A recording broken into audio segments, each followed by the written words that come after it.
what took you from desiring the most out of life to just kind of being this shell of yourself, to where you're just content with walking up on another strange man that's right around the same age as you, that has to work hard and make his money.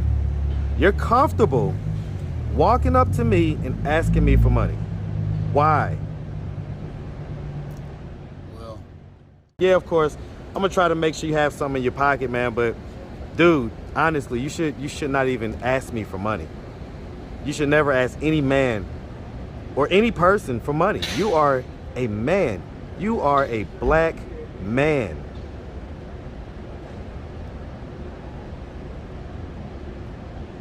right. What's up, YouTube? Man, it looks like things are heating up for summer 23. So stay tapped in. Now back to the content. What's up, YouTube? Atlanta Street Interviews out here with another one. So we got my man out here today. How you doing today, man? I'm doing all right, man. All right. So are you homeless? Yes, I am. Okay. And so how old are you? I am 38. 38? And so how long have you been homeless? Just on and off, just for too long, actually. But I'd say about 2 or 3 years. 2 or 3 years? What was it that happened 2 or 3 years ago that caused you to become homeless? Just made some choices, hang around with the wrong people, got locked up, so... Hang around with the wrong people and doing what? 'Cause we hear that all the time. Hang around with the wrong people trying to, cash froshing the checks, you know what I mean? Okay, so she's doing the checks or whatever. Yeah. Okay, you got bammed up for that? Yes, sir. How long was you bammed up for? I was banned up for about 6 months. Okay.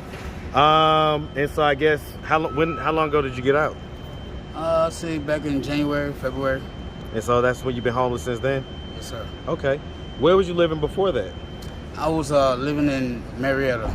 You had like your own spot, or was you living with someone? I was at Sober Living of America. You was at SLA? Yes, sir. Okay, and so what about before that? Before then, I was at, let's see, I was basically staying with a friend of mine. A male friend or a female friend? Female friend. Okay, was this someone you was romantically involved with? No, my wife died almost 10 years ago, and I haven't been the same since, because my dad died that same year. And what don't kill us makes us stronger, and I'm basically just, doing it one day at a time.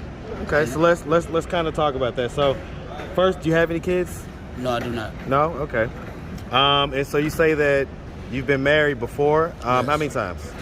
Just once. Once? Okay. How old were you when you got married? I was 25. 25? And how old were you when your wife died? I was 28. 28? If you don't mind me asking, how did she pass? She was a diabetic, involuntary muscle disorder, enlarged heart, and she had bacteria in her blood. Wow, okay. And was she around the same age as you? Yeah, she was 34. 34? Okay. Before y'all got married, how long did y'all date? We dated for at least about a good 2 years. 2 years? So you knew her for about 5 years or so? Yes. Okay.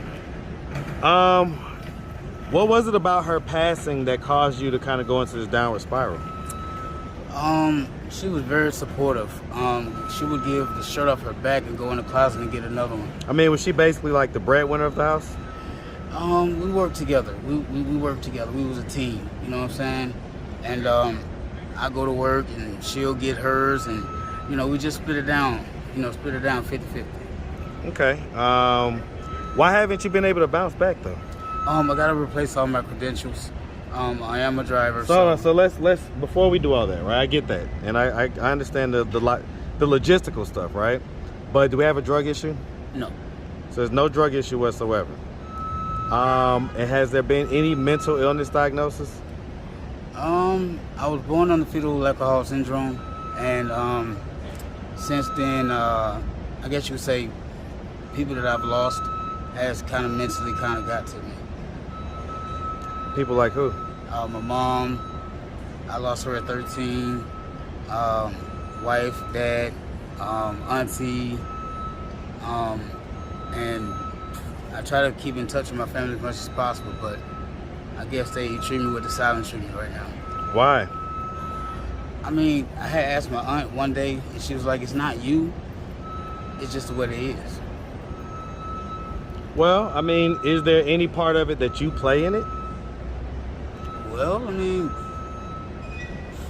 like I said, I mean, I don't know for sure, but at the same time. Well, I mean, no, but I'm asking you. So you may not know what their thoughts are. Exactly. But you may know if you've done some shit, or if you've, been any type of way or anything like that. So I'm asking you. Well, honestly, me and my brother, and my second oldest brother, we had some, I guess you could say, disagreements, but only time will heal. Okay, so let's do this. Let's start from the beginning. So, where you from? Born and raised on the east side of Atlanta. Hey, man, throw them E's up, man. Yes, sir, throw them E's up. Hey, man, fellow East Sider all day long. All right, man, what part of East Side you from? You know what they used to call it Grissom Funeral Home? Yeah, you from over there by Grissom? Yeah. Okay. So you from over there like kind of Glenwood, Gresham, Second Ave type deal. That what you talking about? Yeah. Okay, man. Hey, man, shout out the East Side of Atlanta, man. Yeah. Yes, sir. Shout it out. East Side. Hey, East man, Side, all baby. day, Zone man. 6, baby. Zone 6. That big old Zone 6. All right, man. And so growing up on the East Side, did you have both mom and dad in the household? I had just my mom. When I was, it was my mom, my grandmama, my brother, and my granddaddy. Was your brother older or younger than you? He's older than me. He's How many years? 3 years. 3 years older? Okay. So you, your mom, your brother, and you say your granny? Mm-hmm. Okay, that's who you grew up in the house with, pretty much? Okay, was he active and present in your life growing up? Yeah, he was. He was a driver, so I really didn't get to see him as much as I wanted to. He was an over-the-road truck driver? Exactly. Okay. But, he still was a good man, He still came to see me, still, did everything he could do for me, once he was available. Okay. So I couldn't be mad at him. Okay, and so as far as, growing up, would you say that you had like a, fairly normal childhood? Yeah. Good childhood? Yeah. Growing up on the East Side, did you like play football, baseball, basketball, any of that stuff? I played a little bit of football and played some basketball. Okay. So did you end up like going to high school? I went to high school, didn't finish high school, but What grade did you get to? I completed the 11th. So you dropped out in 12th, or you dropped out that summer? No, I didn't have enough credits to graduate. So why didn't you just keep going? I guess you could say confidence issues. You was embarrassed by that? Yeah. What school did you go to? I went to Alonzo A. Crim. Man, shout out Crim, man. But I mean, why would you be embarrassed about that at Crim? That was a alternative school at that point. So that's the school where, like, if you was a young adult, if you dropped out of school, if you had issues, if you got kicked out of all the other schools, that was the school you went to. So why would you have a problem going there, like, after, the time that you're supposed to be in school or whatever? Well, just had a different... Where'd you go to before Crim? I went to Cohen. Okay. Cohen Middle School. Yeah, man. All right, man. You say middle school? Yeah, Cohen Middle School. So where'd you go for high school before Crim? I went to Crim, and then when I had... I went to Crim, and then I went to this, I guess you could say, alternative school out there on Lawrenceville Highway. Thank you, sweetie. No, it's good. Can you put it in the car for me? I appreciate you so much. You know you're going to be on YouTube now, right? That's my girl. All right. So, okay. So, I get it. Long story short, you didn't graduate. And so, I mean, like, what has been your income for the most part all these years? For the most part, it's been food stamps, and it's been like temp agencies every now and then. And like I said, I want to get back on the road. I have to. On the road, meaning a truck driver? Yes, sir. How long have you done that before? Yes, I have. How long did you do it? I did it for about 2-3 years. 2-3 years? What was it that made you stop doing it? Well, what made me stop doing it was I had become a diabetic, and they wanted me to bring my A1C down to at least no higher than 8.6. Well, that's not going to stop you from driving trucks. I know plenty of diabetic truck drivers, so come on now. That's not a good enough reason. Right now, it's at 13, and it's too high. Well, okay, I get that you may have some issues with diabetes, but as far as working and earning a living, is the diabetes preventing you from being able to physically do things? No, it's not. No, it's not. So then don't mention that then. I mean, I get that you have it. I'm sorry that you do have it. Would love for you to work it on down. But as far as I asked, like, why'd you stop driving trucks? Well, I guess you could say just at the time I was dealing with family things, you know, like going to see my dad and everything. He was sick in the hospital. So let me say this, man. So, you know, growing up, it sounds like you grew up in a household that was female dominated. Grandma, mom were the authority figures, and you had an older brother, right? Yeah. Okay. And, you know, I hear you say that your dad, you know, he was a good guy and everything else, but he probably wasn't there as much. And I'm going to tell you, you know, it shows. It shows, man. And I'm going to have a kind of a slightly big bro moment with you. We're close to the same age. But I'm going to be honest with you, man. At this age and stage of life, with you being physically fine as far as being able to work and do things, you honestly shouldn't be asking anybody for anything.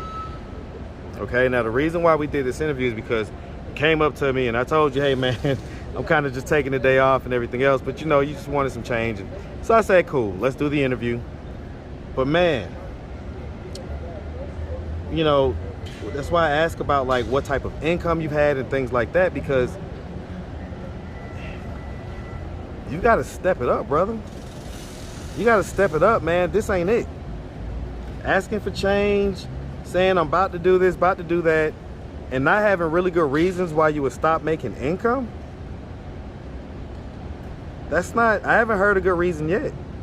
I mean, sorry to hear about your health issues. 100% sorry to hear about your dad and his stuff going on. But that shouldn't stop you from making money, because you're a man. You're right. And if you don't make the money, how are you going to get it? You're right. You're right about that. So, I mean, I'm going to encourage you, man, to, you know, hopefully, man, this conversation can, you know, serve as a catalyst to you realizing that none of this is it. You're a 38-year-old, able-bodied man. You don't have any kids that you have to pay for or that you have to split your money with or anything like that. You have every ability to get out here, get one job, get two jobs. Now, I get it. You got the felony, because that's a felony, right, with the checks? Yes. Well, I get it. But, again, if it's truck driving, what's preventing you from getting into a truck right now, from getting all that stuff going? I heard you say your credentials already. Yes. Okay, so why is it taking so long to get those credentials? Or did you have them and they got stolen or something like that? Yes. Okay. I get it, man. I mean, we hear that every day out here. You know, my ID got stolen and everything else. So how close are you to getting your credentials? Well, down here at the 10 Park place, I can get my TV card and go to Grady and get my face sheet. And I can go to Social Security and try to get my social. So as far as my birth certificate, I have to go to Crossroads. Right. So have you done any of that? Not today. Well, I went to 10 Park place this morning, but right, but I mean, listen, not today, not yesterday, not the day before that. Let's just be honest, right? So why? What's going on, man? What's going on in your head? well, different goals I was thinking of doing. I do voice imitations, and I also do poetry. Listen. I'm in full support of all of that. But that does not replace income. If it makes you income one day, great. But first and foremost, you're a man. You've got to bring in some money to take care of yourself and eventually, possibly others. So that's what I'm saying. Like, let's break this down right now. Why are you content with this?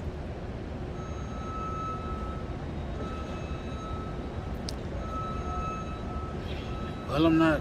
Well, I am thankful for what I do have, and I'm thankful for where I am now. and I just had to do some talking with my father. Well, but right, and so I get it, right? But again, man, look, man, we from the east side, man. We ain't on no sucker shit like that, man. Like, we work hard, we hustle, man. At least where I'm from, my neighborhood, we hustle. We don't even, it ain't even no thought about not getting out here and getting it. That was law. So that's what I'm saying. Like, what has brought you to the point to where you was a kid and maybe you grew up in the neighborhood looking at the cars, looking at the fancy cars go by, be like, oh, that's me right there. That's me right there. You know what I'm saying? Just that type of stuff. Wanting and desiring to, you know, kind of be like the guys that were cool and flashy and this and that. Obviously, you wanted that stuff. You was doing the checks thing at one time and all that stuff. So, I mean, what took you from desiring the most out of life to just kind of being this shell of yourself, to where you're just content with walking up on another strange man that's right around the same age as you, that has to work hard and make his money. You're comfortable walking up to me and asking me for money. Why? Well, all I know to do, well, I'm not gonna say all I know to do is to ask, but no, the other thing to do is to ask for a job. Yeah. Ask for a job. Don't ask for money. Ask for, hey, what can I do to earn some money? That is true. That's a better way to come at it, right? And then go actually find a job, right? Go actually do the steps that you're talking about doing as far as getting your credentials. There's no reason why you couldn't have done it the week before that, or the week before that. Had you got this stuff started 4 or 5 weeks ago, you'd already be halfway down the process. Okay? So I'm not saying this to bash you or to make you feel bad. Well, a little bit to make you feel bad, because you need to feel bad so that you can have the change that needs to happen inside. If you don't feel bad, you ain't no reason to change. Okay? So it's just really a brother moment, man. I want you to understand that, yeah, of course, I'm gonna try to make sure you have something in your pocket, man, but dude, honestly, you should not even ask me for money. You should never ask any man or any person for money. You are a man. You are a black man.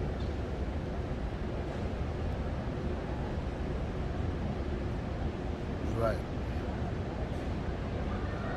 You're right. And I do need to do that. All right, man. I ain't gonna beat a dead horse. I ain't gonna keep preaching on. I'm gonna hop off my soapbox. But man, listen, man. You know, we've pretty much heard what you're doing as far as it goes to get out of this position. So, if anybody out there wanted to reach out, help, or donate, do you have a way they could do that? Do you have social media, Cash App, anything like that? I have a Cash App. I'm waiting for my card to come in the mail. Okay. What's your Cash App? It is $3885 Jermaine. Jermaine is spelled how? Jermaine. Okay, 3835 Jermaine. Okay, and the cash $sign in front. All right, man. Well, look, definitely wish you nothing but the best out here, man. Definitely appreciate you for answering all of our questions. All right, my guy. Make sure you have a good one. All right.